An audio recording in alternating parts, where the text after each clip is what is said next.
Multiple defendants in the January 6th assault on the U.S. Capitol are facing sentencing in Washington today. That's right. This group is believed to be among the first insurrectionists to break through police lines.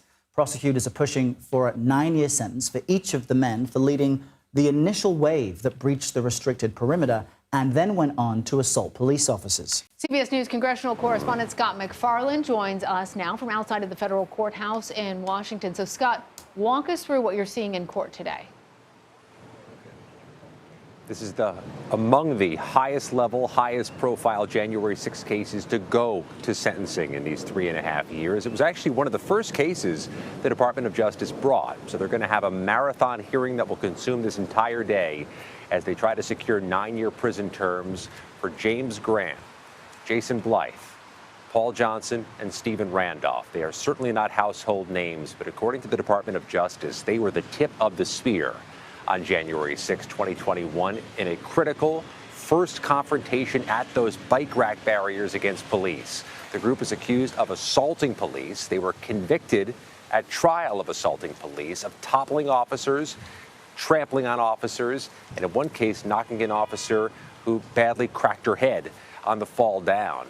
What the prosecution is also going to argue is that these cases take on increasing resonance and that a deterrence is needed, especially now as we get closer to the 2024 election, and there are baseless claims being made in advance of the 2024 election, baseless claims that are symmetrical to those made ahead of January 6, 2021.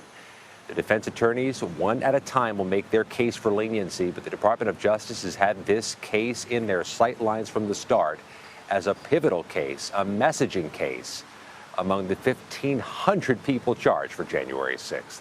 And the other election component, Scott, is that former President Donald Trump has pledged to pardon January 6 rioters. So help us understand why today's sentencing is so important to the overall case against insurrectionists. Every time a judge sentences somebody for a January 6 case, it lays down a marker for cases still to come. And to be clear, Errol, there are a lot of cases still to come. Right. Nearly 1,500 defendants, but several hundred of them have yet to go to trial, to plead guilty, or go to sentencing. So these types of cases do lay down a measure moving forward. But none of this is happening in a vacuum. You're absolutely right. The former president has pledged to pardon some, if not all, of the Capitol riot defendants. So as you walk in the courtroom, you almost hear unspoken through the courtroom walls that these cases hold up if Donald Trump is not elected on November 5th. And these prison sentences, measuring years, could go from beginning to end. You know, Scott, I'm thinking, as I'm seeing you there, that courthouse is in the shadow of the Capitol, and work still continues there at the U.S. Capitol because Speaker Johnson has to head back to the drawing board after that continuing resolution failed in the House yesterday. So I want to dig into that a little bit with you. First, let me play some of what he had to say. Congress has an obligation to fund the government, and Congress has an obligation to ensure that our elections are secure and fair and free.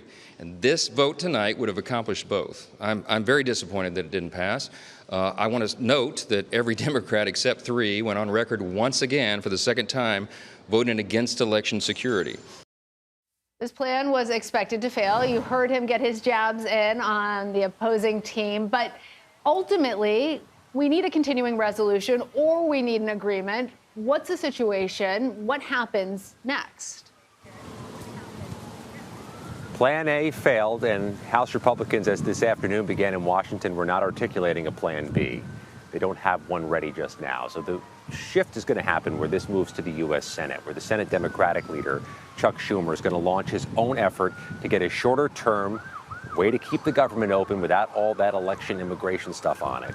It should have an easy bipartisan coalition to pass in the U.S. Senate, and that puts the leverage on the House to figure out some composition of Democrats and Republicans who don't want to shut down September 30th, don't want that mess on their hands as they seek re-election, and get this thing done within the next 11 days. All right, Scott MacFarlane, thank you.